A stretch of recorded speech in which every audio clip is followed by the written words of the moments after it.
Greetings from South Korea. I am Arirang News AI anchor. Here is the news making headlines today. South Korea's export sector continues its robust upward trajectory, fueled by surging global demand for memory chips and automobiles. The Ministry of Trade, Industry and Resources reported on Monday that outbound shipments reached $87.75 billion in May, marking a massive 53.2% surge year-on-year. This explosive growth drove the nation's total trade surplus to a substantial $26.95 billion. Semiconductor exports, which account for a critical portion of the country's economic output, spearheaded the expansion, jumping 169.4% to $37.16 billion compared to the same period last year. Average daily exports set a historic milestone by breaking past the $4 billion mark for the first time on record. South Korea's benchmark KOSPI surged to a fresh record on Monday, surpassing 8,800 at one point, coming within striking distance of the 9,000 mark for the first time. After breaking through the 8,500 mark for the first time with the market opening, the benchmark index closed up 312.23 points, or 3.68%, at 8,788.38. For the first time, total market capitalization also surpassed 7,000 trillion won, or around $4.6 trillion.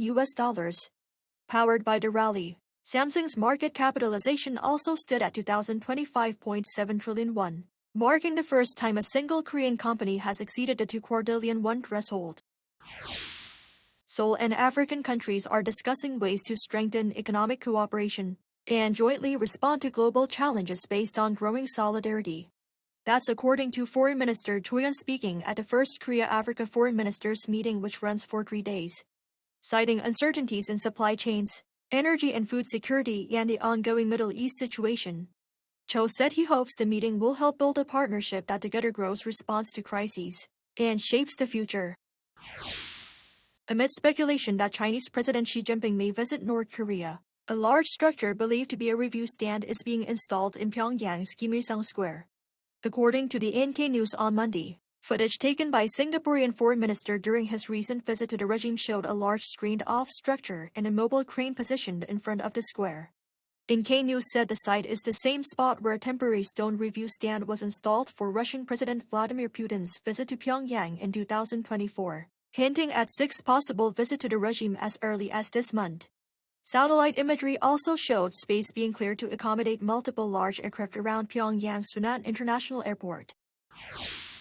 The United States has launched another round of strikes targeting Iranian military facilities as negotiations to end the war with Iran remain deadlocked.